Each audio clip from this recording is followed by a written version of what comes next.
So, hi, this is really exciting.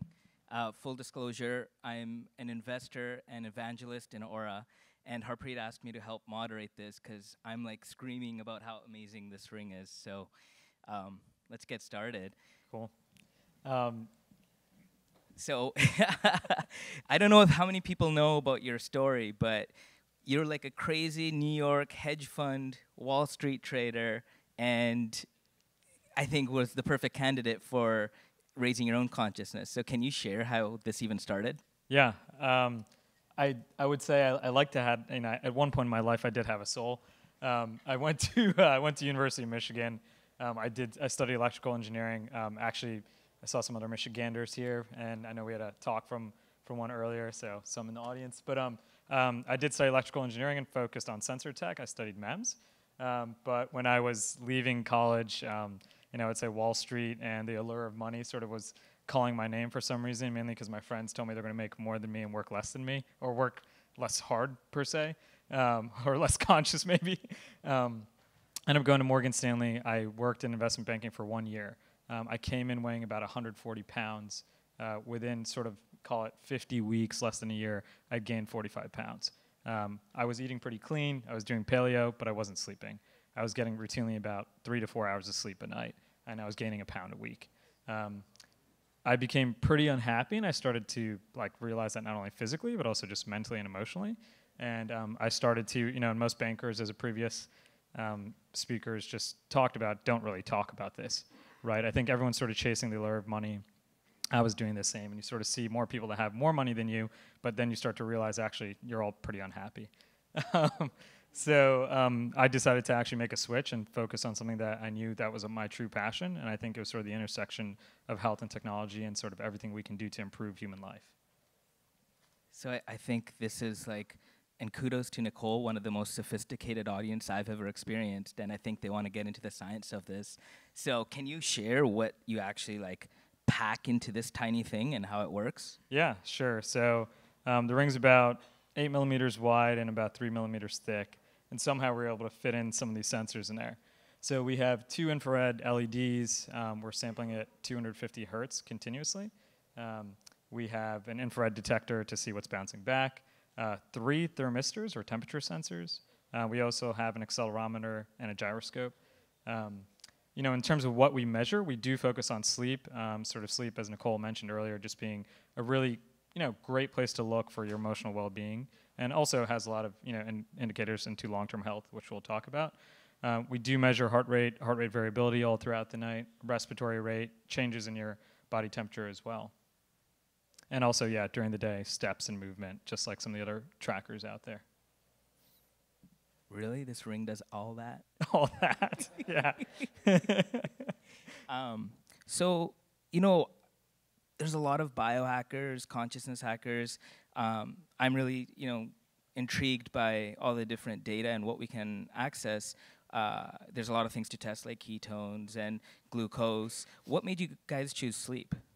I think, the reason why we focused on sleep was actually, and I saw this in my own personal experience, but we're sort of seeing it all around us. I like to sort of think about, people sort of think about sleep passively. I'd sort of encourage people, and Matthew Walker, I think, has given this analogy out there. Think about it actively. And one of the things we all do is we take pills. The supplement industry is about $50 billion in the U.S. alone, growing nearly 10% a year. If I told you, Gordy, I can give you a pill that's going to improve your memory and productivity, help you lose weight, for guys at least increase testosterone, especially those of us in our mid-30s, I think prevent memory loss or Alzheimer's and actually help prevent cancer, would you want to take that pill?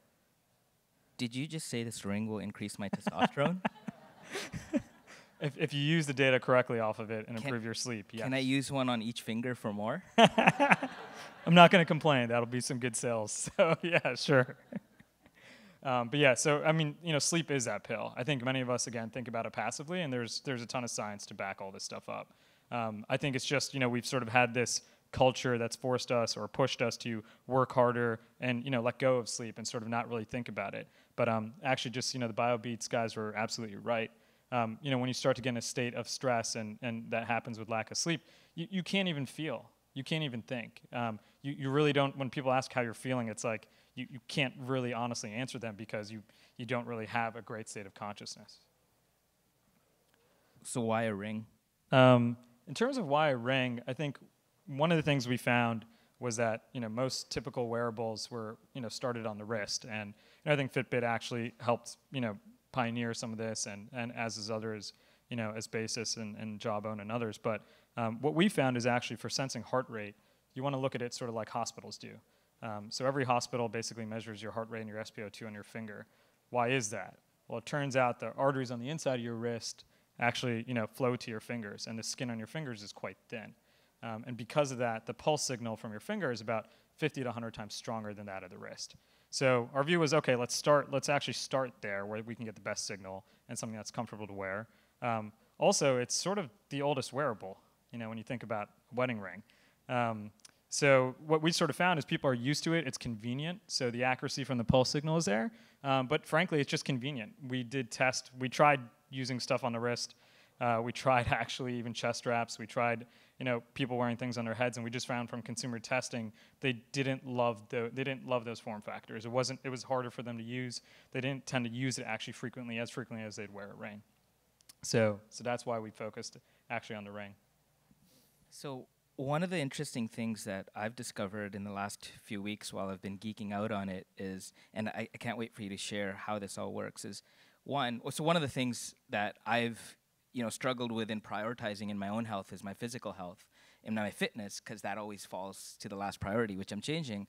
But what's interesting is over the last few weeks, without changing anything else other than moderating my sleep from the data, I've lost a few pounds. Yeah. And then the second interesting thing that's happened is I've started split testing with the kind of content I consume at night. So like what time I'm watching Netflix and what kind of programming I'm watching. So like when I watch like Black Mirror or something, my deep sleep actually decreases. Yeah. But if it's something like an informative documentary, I have more of a restful sleep. So can you share what are some, so this is like crazy technology, but what are some real world applications and how can we use it? And Sure. Luckily, I think there's been some really good science studied on this. So this one maybe might talk about sort of your Black Mirror episode a little bit, but mainly because of lack of sleep. So I would like to say the top one, this is from a study in 1998, I believe. They did fMRI on students doing math problems. The top is actually the activity on 8 hours of sleep, and the bottom is actually the activity or lack of activity on 6 hours of sleep.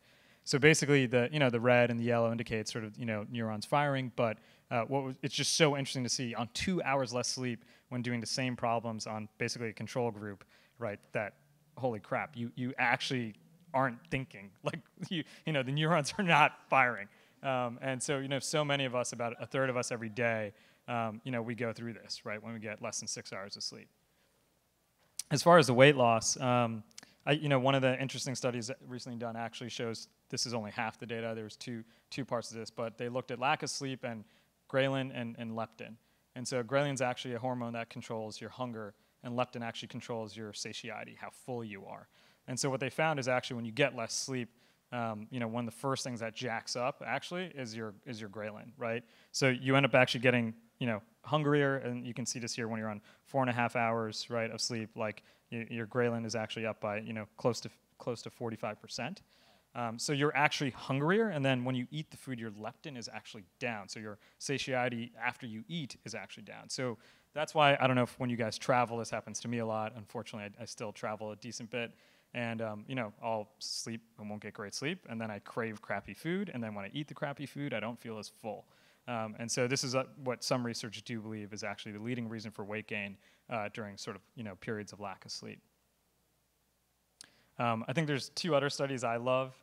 So for males in here, mainly just because I'm in my mid-30s. This is testosterone loss is one thing that starts to happen, once they pass the age of the young 20s. So as you can see here, it's crazy, right? Almost a doubling of free testosterone, right? The testosterone that goes into making muscles and whatnot when you have 8 hours of sleep versus 4 hours of sleep. One of the other, I think last two years ago now, it actually came out. There was a study that was published in Nature, probably one of the best medical journals out there, And actually what they showed is that the lack of actually deep sleep may be one of the leading indicators for Alzheimer's. And so one of the recent discoveries is actually the brain has its own lymphatic system called a glymphatic system. And so that actually clears away toxins at night that form in the brain. One of these toxins is beta amyloid, and that's specifically cleared what appears to be during deep sleep. And so when people don't get enough deep sleep, actually this plaque is still forming, and then it tends to be very indicated with early onset of Alzheimer's. This is starting to make a lot of sense.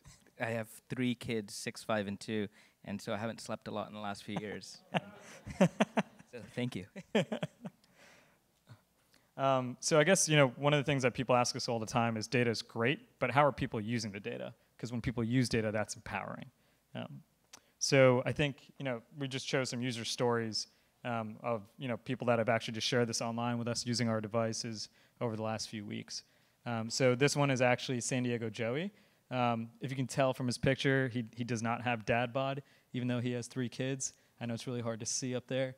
But San Diego Joey he's a Spartan warrior. He was qualified as Spartan, national championship that just happened in Tahoe. So he's super fit. He's in his 50s. Probably works out 2 hours a day. And he has a lot of sleep issues. So he actually purchased a ring. He started looking into it. He got really poor quality deep sleep. He was pretty worried about it. And you can see that actually towards the top. If you see his deep sleep is actually 0.0 minutes. So literally none. He went and got tested, actually. He ended up going into Kaiser, ended up getting tested. He does have actually moderate sleep apnea. And something that he sort of thought, his wife always told him that he snores, and he sort of just ignored her. But once he saw the data, he was like, okay, I need to look into this. He went and actually started using a CPAP machine. After about a month or 2, he didn't really see that big of an improvement. He saw some, but he was still really trying to troubleshoot what could he be doing that was affecting his sleep. And the rest of this post, he actually describes how he finally cut out his 4 o'clock cup of coffee. And that actually ended up having a huge impact in literally his deep sleeps, which you can sort of see now below. So it's a pretty long post. You guys should check it out and follow San Diego Joey online. He's a really cool dude. Another story, actually. This is another user of ours. His name is Mike Guardango. He's actually an NFL and NBA strength and conditioning coach. So he actually coaches guys like Kevin Love and Brandon Marshall on the Seahawks. So he's a pretty big deal. But he actually runs a gym. He runs 2 gyms, East Coast, West Coast. He travels a ton, and he ends up working with people a lot late at night, especially on rehab. And so he has turned to NyQuil over the last few years, just being able to, working with people pretty late at night under bright lights, not being able to fall asleep. And so what he found actually was, sure, the nights that he can't sleep, even if he tries to catch up on a ton of sleep, he'll be awake for a while. He'll resort to NyQuil. And then you can sort of see here on the bottom, on the picture on the left, that he gets zero deep sleep. He reached out to us. We started talking to him after looking at his data, and we told him, why don't you try cutting out the NyQuil? It might take you some time, and maybe you're a little restless at first, but let's see what happens. And then he saw his deep sleep actually improve quite a bit, into sort of the 40 to 50 and eventually over an hour. And he's sleeping better, he's performing better. He ended up hiring someone to do the night shifts in the gym, which was probably the right thing. And I think it's people, when they start to see this data, they feel really, really empowered. This one is a friend of ours, Mary Shinuda. She's founder of this company called Fat Fudge that makes like a really tasty keto treat. And she had just been using her ring for a little bit. One of the things we track is temperature, and she saw this and she sort of just ignored it. And she, and 2 days later, turns out she had a cold. And so she was like, I probably shouldn't have worked out. I probably shouldn't have tried, staying up late to keep working on stuff because I saw this data, but I didn't really think it was for real yet. And then she found out, ended up getting a cold a couple days later. That actually happened to me a few days ago. My readiness score was like 50, where it's in the 80 range. And it said take it easy, and so I actually just stayed at home and rested, and I beat like the flu, which normally I don't. So it's pretty crazy. Yeah. The only bad part about this, I'll say, but it's actually a good thing, and I'm glad we're doing it, is now we have workers, and anytime anyone on the team's like, oh, high body temperature, probably shouldn't show up for work. So as a CEO, sometimes you're like, oh man, why did we do that? But no, all kidding aside, it's actually the right reason to do it, right? So it's a collective, it's obviously better over time for both people and us as a company.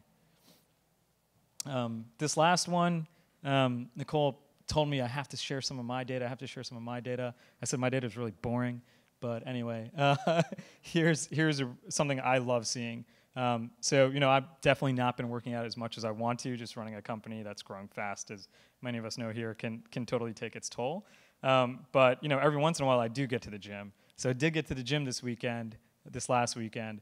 And what's really interesting is, so on the right you'll see here, this was on Saturday, November 3rd. And I actually did, I'm using Fitbod right now. We have some of the data pulling from HealthKit. So you can see I worked out for about an hour plus, but burned 200 calories. What I often see and a lot of our users will see is actually you'll start to see an improvement of your vitals a day or two later as your body starts to compensate. And so you can see that my resting heart rate is actually pretty steady because I'm not really, working out a ton. And same with my heart rate variability. But actually, as my body got stronger 2 days after that workout, you saw my resting heart rate drop, by 2 beats or 5%. And you saw my HRV actually increase by 30% from 60 about to 80. And so seeing some of this data we've just found from people, they're like, holy cow, my heart rate variability is improving as I start to work out a lot more. And I think it's just really empowering for our users. So that's what I think we take really a lot of pride in for our company, is just seeing these user stories and how people are improving their lives and how they feel. It's literally why we're doing this. I was just going to ask you that talk earlier today about purpose really moved me, and I every time you talk about it, it's like visceral in your body. You're so excited. Can you share a little bit about like why this matters on a really deep level for you and the rest of us? Yeah, I mean, look, I threw my 20s all into my work. I guess I grew up in New Jersey, and so the allure of working on Wall Street was something that really appealed a lot to me. And being around people who make millions of dollars can be pretty toxic.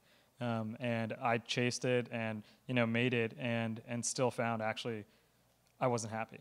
And I think that realization to me of just like, hey, chasing something, sacrificing my health, something that really didn't give me purpose at the end of the day because I thought that's what I needed for love, that's what I thought I needed for acceptance, was to make millions of dollars. I started to realize actually that's not at all what actually made me happy.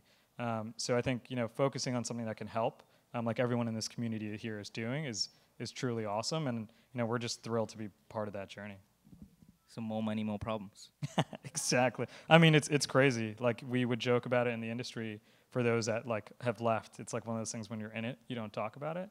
But, I just worked at a hedge fund for 8 years, right? But there's people who run them, and they have a lot more money, and then you start to see some of the problems they have and how unfulfilled. And you sort of don't say anything to the guy who's your boss and writing your paycheck.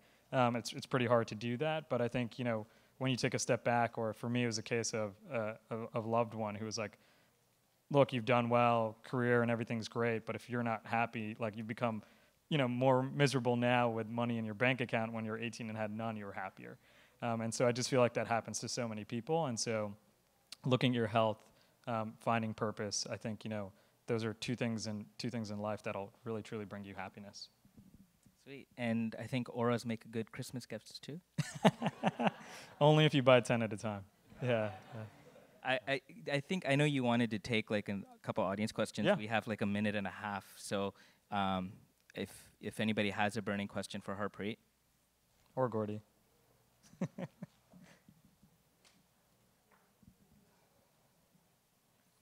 one over there. Yeah. Yeah, no, that's a really good, it's a pain to make a ring. So just like shoes, you got to make a bunch of different sizes. So inventory sucks. So what we do is we send a sizing kit. When you order the ring, you get a size, you figure out your size from 6 to 13, and then we send you your final ring.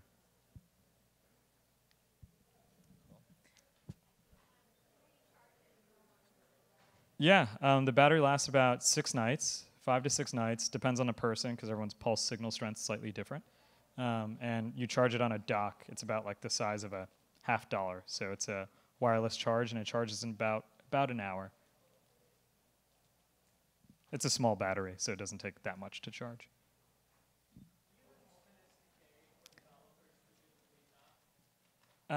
So we have an open API. We don't have an SDK yet. We're working on that.